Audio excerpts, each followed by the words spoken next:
America से तहव्वुर राणा की खास तस्वीर आई है। ये तस्वीर उस वक्त की है जब तहव्वुर राणा को अमेरिकी मार्शल ने एनआईए के हवाले किया था। ये तस्वीरें एयरपोर्ट पर डिपोर्ट किए जाने से पहले की है। तस्वीर में साफ दिख रहा है कि अमेरिकी मार्शल तहव्वुर राणा के साथ एयरपोर्ट के रनवे तक पहुंचे और एनआईए टीम को उससे हैंडओवर कर रहे हैं। 9 अप्रैल को अमेरिका से एनआईए टीम उसे लेकर रवाना हुई थी।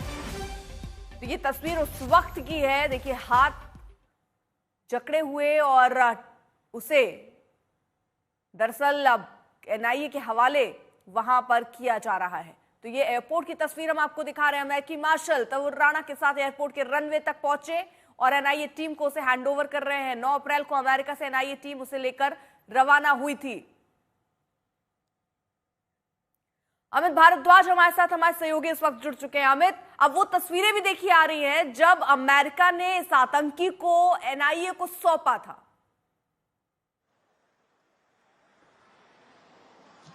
बिल्कुल अर्पिता, देखिए इन तस्वीरों से एक बहुत बड़ी कहानी बाहर निकल के आ रही थी कि भारत की कितनी बड़ी जीत है भारत के लिए। और आप देखिए किस तरह के सुरक्षा के कड़े इंतजाम किए गए हैं। ये कैलिफोर्निया के सेंट्रल डिस्ट्रिक्ट की तस्वीरें हैं, एक बेस की, जहां पे यूएस मार्शल्स आपको तहव्वुर राणा के साथ दिखाई देंगे, साथ ही एनआईए के अधिकारी भी दिखाई देंगे। दोनों यानी कि भारत और अमेरिका के कोऑर्डिनेशन के साथ एक साथ काम करने के बाद तहव्वुर राणा को यहां भेजा गया। डिपार्टमेंट ऑफ जस्टिस ने बाकायदा इस पे स्टेटमेंट भी जारी किया, हम उस पे बात करेंगे। लेकिन उसके पहले आप इन तस्वीरों को देखिए और इससे इन तस्वीरों के कई मायने हैं। किस तरह के सुरक्षा के इंतजाम किए गए। यूएस मार्शल जो टारमैक होता है वहां तक लेके आ रहे हैं और सिक्योरिटी जो है इंश्योर की गई है। अमेरिका से लेके भारत की भूमि तक तहव्वुर राणा के पहुंचने तक हर जगह एक साथ कई सारे एजेंसियों ने काम किया है। सुरक्षा कारणों की वजह से तहव्वुर राणा की तस्वीर सामने से नहीं ली गई है,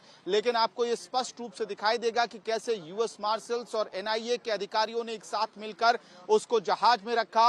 यूएस डिपार्टमेंट ऑफ जस्टिस के हिसाब से जो हैंडओवर हुआ है वो मिनिस्ट्री ऑफ एक्सटर्नल अफेयर्स को हुआ है। भारत के विदेश मंत्रालय को तहव्वुर राणा को हैंडओवर किया गया है। एक और बड़ी जानकारी जो इस वक्त हम अपने दर्शकों के लिए लेकर आ रहे हैं वो ये है कि सवाल उठ रहा था कि किन किन धाराओं के तहत तहव्वुर राणा के खिलाफ कार्रवाई होगी। अब वो तस्वीर भी साफ होती हुई दिख रही है।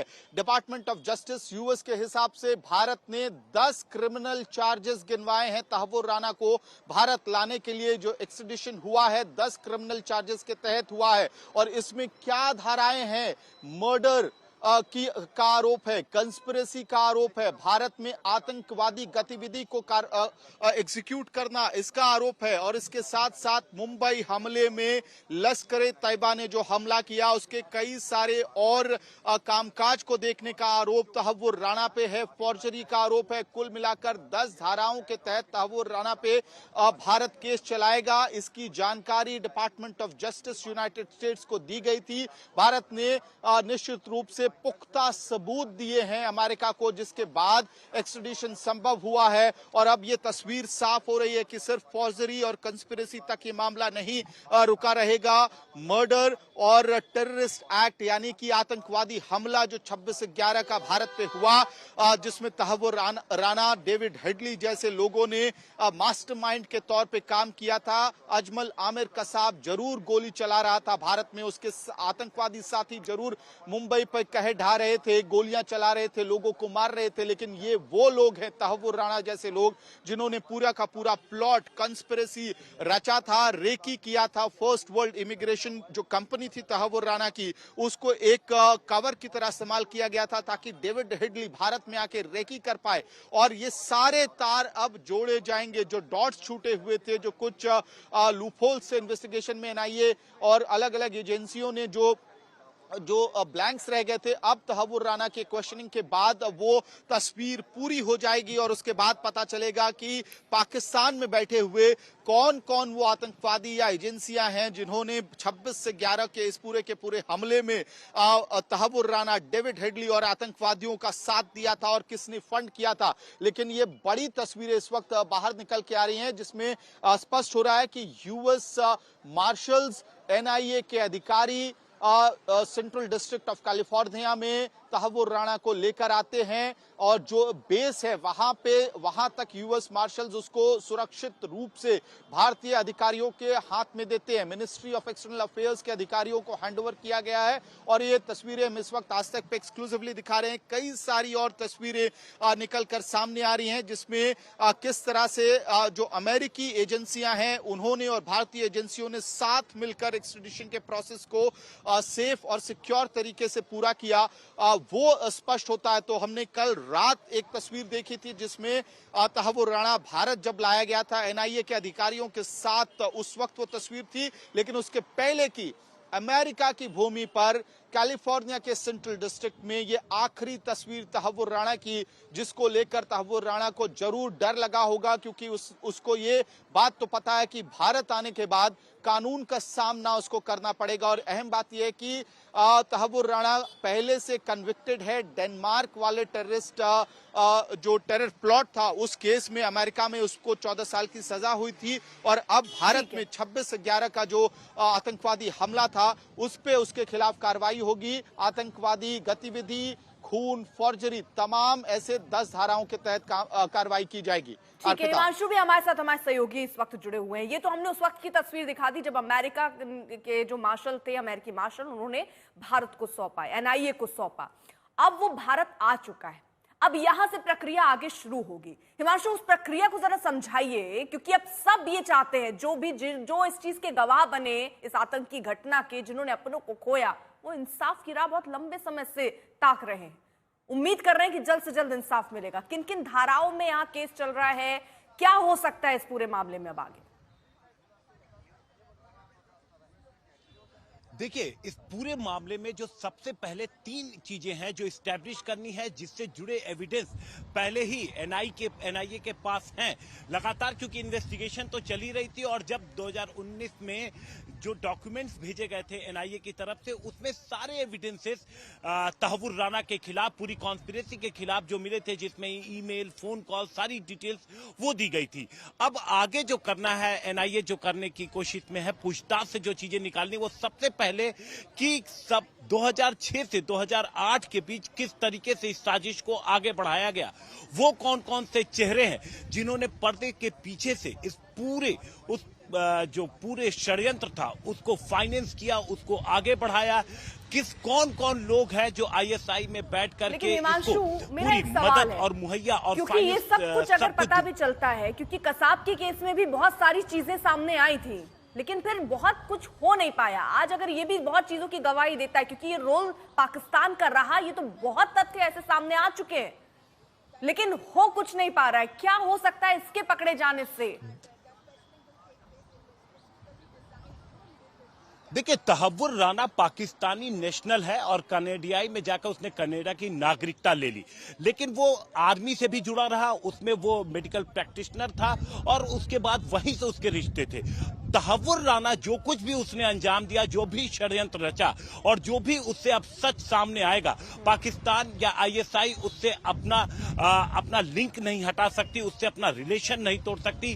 जो भी सबूत आगे मिलेंगे उससे काफी हद तक ये चीजें साफ हो जाएंगी कि किस तरीके से इस पूरी कॉन्स्पिरेसी को पाकिस्तान में बैठ के रचा गया। इतना ही नहीं, जिस वक्त 26 नवंबर को 9:30 बजे के आसपास वो पहुंचते हैं मुंबई में और उस हमले को अंजाम देते हैं, तो किस तरीके से एक कंट्रोल रूम बना करके पाकिस्तान में सबको लगातार गाइड किया जा रहा था। तो वो चेहरे कौन है जिन्होंने इस तरीके से इस पूरी साजिश को अंजाम दिया?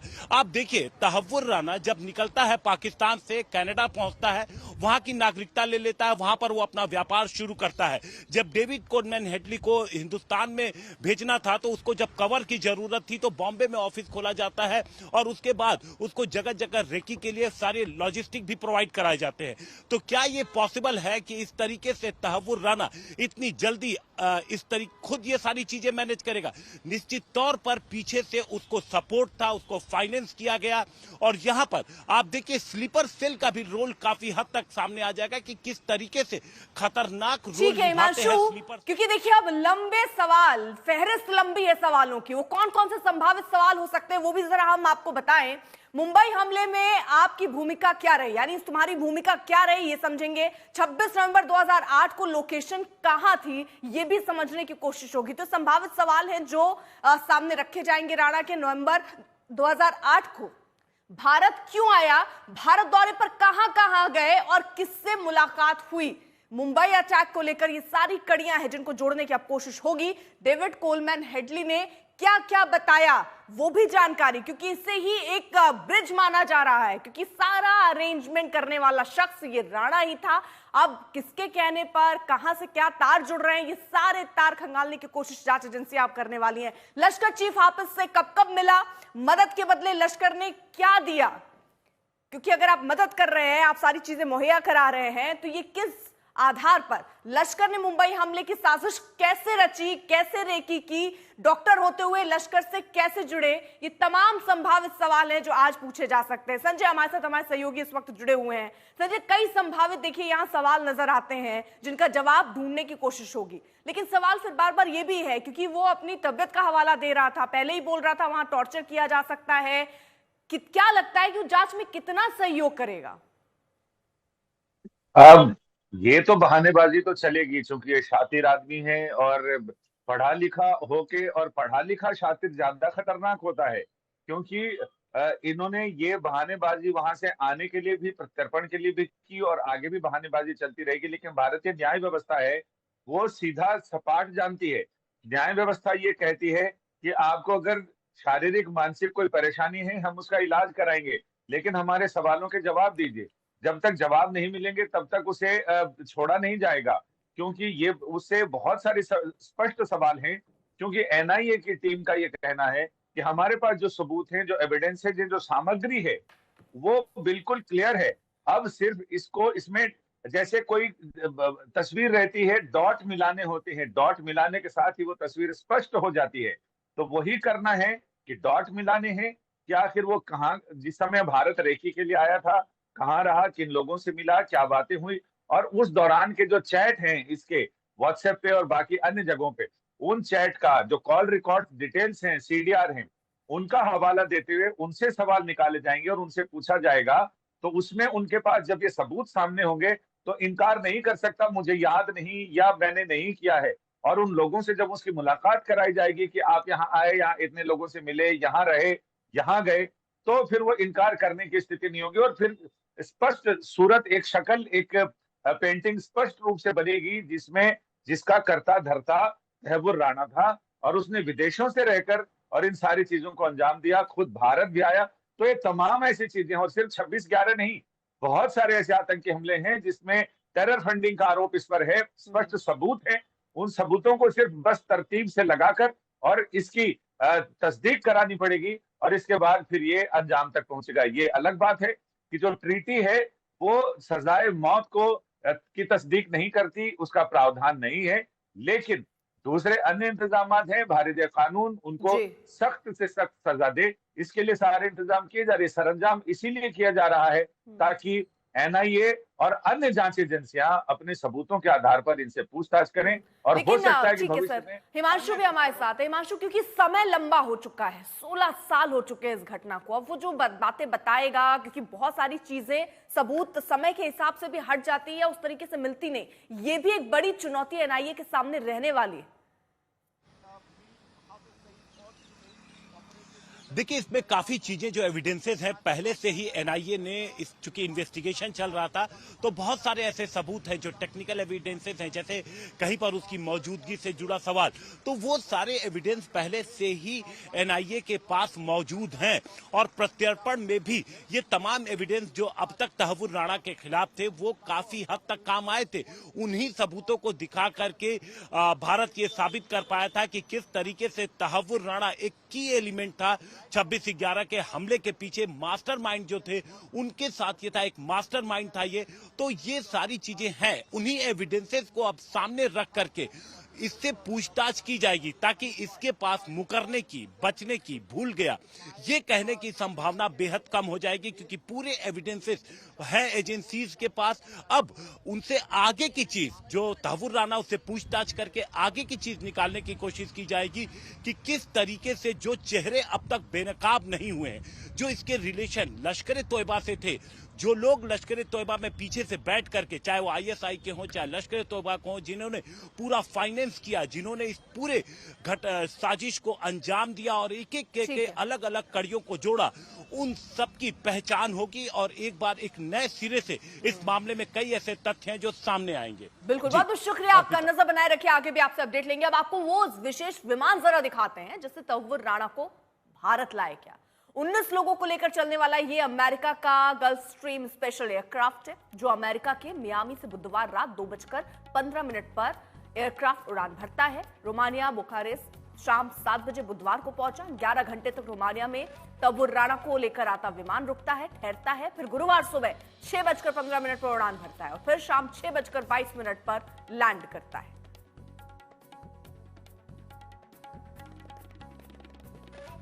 तो यही वो विमान जिससे राणा को लाया गया है। और इसके साथ साथ अब जरा एक बार आप वो तस्वीर भी देख लीजिए जब अमेरिकी मार्शल तहव्वुर राणा को एनआईए को सौंप रहे हैं। हालांकि सुरक्षा दृष्टिकोण से तस्वीर पीछे से ऐसे ली गई है, लेकिन आपको बेड़ियों में, कमर में बेड़ी आप देखिए, वो राणा आपको नजर आएगा।